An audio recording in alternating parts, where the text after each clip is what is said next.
నమస్తే, welcome to JP news. రాజధాని వస్తుందా రాదా అనే భయాందోళనలో ఉన్న ప్రజలం, కానీ ఆ మనిషికి ఒక నమ్మకం, ఒక పట్టుదల, ఆ పట్టుదలతోనే అది వస్తుంది, రప్పిస్తాను అనే నిజాయితీతో, నమ్మకంతో ప్రతి ఒక్కరికి భరోసా ఇచ్చారు. ఆ భరోసాతోనే అతని ఒక్క మాటపై నిల్చున్న నమ్మకానికి వేలాది ఎకరాలు రాజధాని కోసం ఇచ్చారు. ఆ రాజధాని నిర్మిస్తాడు, ఆ రాజధాని అక్కడే వస్తుంది, రాజధాని లేకపోతే ఆంధ్రులం ఏమని చెప్పుకోగలం, నిరాశపడ్డారు. కానీ ప్రభుత్వం 2019లో ఏర్పడింది. ఈ రాజధాని ఇట్లాగే ఉంచుతాడా, మూడు ముక్కలు చేసి ఆడుకుంటాడా అనే భయాందోళనతో ఉన్న ఆ అమరావతి రైతులు పడ్డ కష్టం, త్యాగం, ఆందోళన, లాఠీ దెబ్బలు, బూతు మాటలతో కేసులు బరాయించి ఎన్నో అవమానాలు పడ్డ ఆ రైతులకు ఒక్కసారిగా ఫలితం లభించింది. ఆ ఒక్క మనిషి చెప్పిన మాటకి వేలాది ఎకరాలు త్యాగం చేసిన ఆ రైతులు చేతులెత్తి దండం పెట్టారు. ఒక అడుగు భూమే ఇమ్మని అడిగితే ఎవరైనా ఇస్తారా? ఎవరు? దానికోసం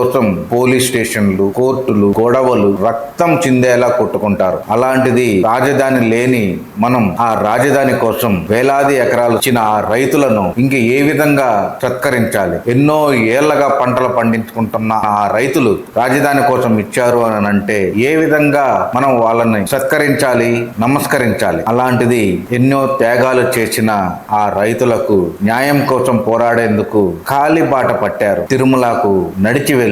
ఆ నడక దారిలో కూడా ఎన్నో అవమానాలు, అడ్డంకులు ఏర్పడి వాళ్ళని ఏ విధంగా ఎదుర్కోవాలి, ఏ విధంగా వాళ్ళు చేస్తున్న పాదయాత్రను అడ్డుకోవాలనే నిర్ణయంపై వైసీపీ పార్టీ వాళ్ళు చేసిన దుర్మార్గాన్ని నిన్నటికి ఆ ఫలితం లభించింది. ఒక విజన్, ఒక మనిషి అంటూ తలుచుకుంటే జరగని పని అంటూ ఏదీ లేదు. అది నిరూపించిన మనం సీఎం చంద్రబాబు నాయుడు ఆ కలను, ప్రతి ఒక్కరి కలను నెరవేర్చాడు. వేలాది ఎకరాల్లో కడుతున్న ఆ అమరావతి భవనాన్ని ఎంతో మంది త్యాగమూర్తుల విగ్రహాలు, ఎంతో మంది త్యాగమూర్తుల చిత్రపటాలు ఉండాలని ఆ అమరావతిని కూటమి ప్రభుత్వంగా ఏర్పడిన జనసేన పార్టీ, తెలుగుదేశం, బీజేపీ తెచ్చుకున్న ఆమోద ముద్ర ఫలితం లభించింది. అదే మాటలతో ఎంతమంది ఎన్ని విమర్శలు విమర్శించారో, విమర్శించిన తర్వాత వాళ్ళకు తగ్గ బుద్ధి నిన్న ఫలితం లభించింది. అలాంటి త్యాగాలకు నమ్ముకున్న వ్యక్తిపై పెట్టుకున్న ఆశలు చంద్రబాబు నాయుడు ఒమ్ము చేయలేదు. ఒమ్ము చేసేందుకు కూడా ఎవరికి ధైర్యం సరిపోలేదు. అదే మాట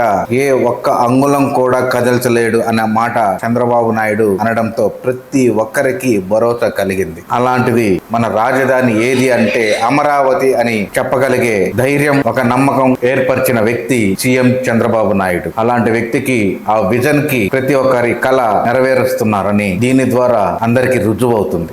పార్లమెంట్ సాక్షిగా రాజధానికి చట్టరక్షణ కలిగింది. అమరావతిని ఇంచు కూడా కదిలించలేరు.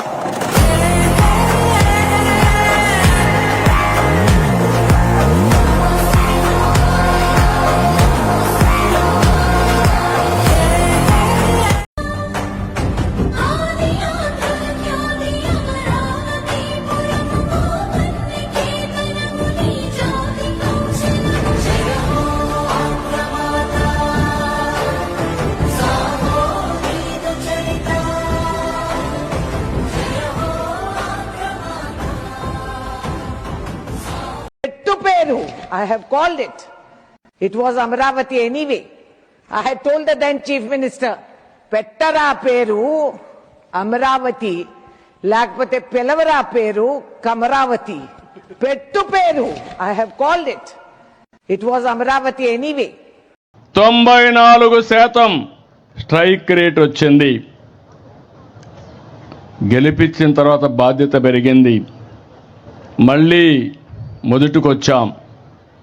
ఆ రోజు మీరు చూస్తే మొట్టమొదటిసారిగా హైదరాబాద్ను అభివృద్ధి చేయాలని నేను అమెరికాకు పోయి ఐటీ కంపెనీలు తెచ్చాను. ఈసారి ముఖ్యమంత్రి అయిన తర్వాత 14లో నేరుగా సింగపూర్కి వెళ్ళి సింగపూర్ లాంటి సిటీని నిర్మాణం చేయాలి, మీరు నాకు సహాయం చేయమంటే మాస్టర్ ప్లాన్ తయారు చేసి ఇచ్చారు. మంచి ప్లాన్ తయారు చేసి ఇచ్చారు. వాస్తు బ్రహ్మాండంగా ఉంది. ఎవ్వడు ఏమీ చెయ్యలేడు. ఒక్క ఇంచి కదలపలేరు. సుజావుగా జరుగుతుంది. ఇప్పుడు హామీ ఇస్తున్నా, ఇది ప్రపంచంలోనే ది బెస్ట్ సిటీగా తయారు చేసి జాతికి అంకితం చేస్తాం. ఇది ఒక ప్రపంచ రాజధాని అమరావతి. ఒక ఆదర్శ రాజధాని అమరావతి, తెలుగు జాతికి గుండె అమరావతి, జాతి గౌరవం అమరావతి.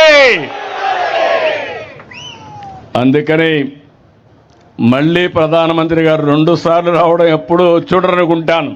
అది కూడా ఒక చరిత్ర. మొదటిసారి ఫౌండేషన్ వేశారు, మళ్ళీ పనులు ప్రారంభించడానికి 2వసారి వచ్చారు, తొందరలోనే 3వసారి వస్తారు. ఏవైతే ప్రారంభించిన పనులు పూర్తి చేసి జాతికి అంకితం చేయడానికి తొందరలోనే వస్తారని చెప్పి కూడా నేను మీకు తెలియజేస్తున్నా.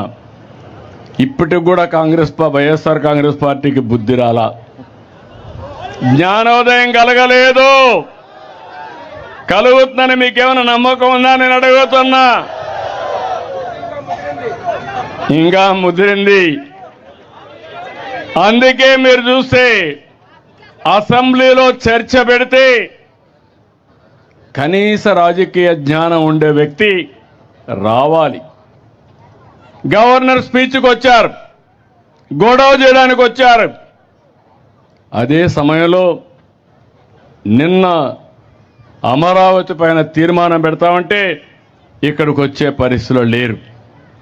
ఇంకో పక్క మీరు చూస్తే ఢిల్లీలో లోకసభలో రాజ్యసభలో వ్యతిరేకించిన ఏకైక పార్టీ భారతదేశంలో ఏం పార్టీ అది?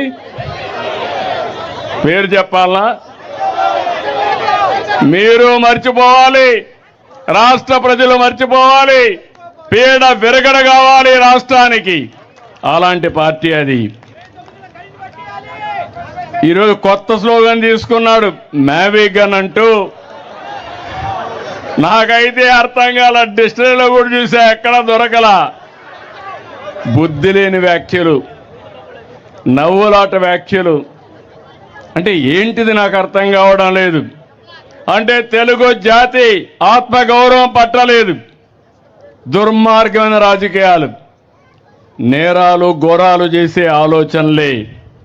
వీళ్ళకు ప్రజల గురించి పట్టింపు లేదు, రాష్ట్ర భవిష్యత్ అంతకంటే లేదు. విధ్వంసాలు చేయడం, విషం చంపడం, ప్రజల్ని భయభ్రాంతులు చేయడం. అమరావతిని చంపాలనుకున్న మీరు ఇంకా బాగుపడే సమస్య లేదని మీ అందరికీ విజ్ఞప్తి చేస్తున్నారు.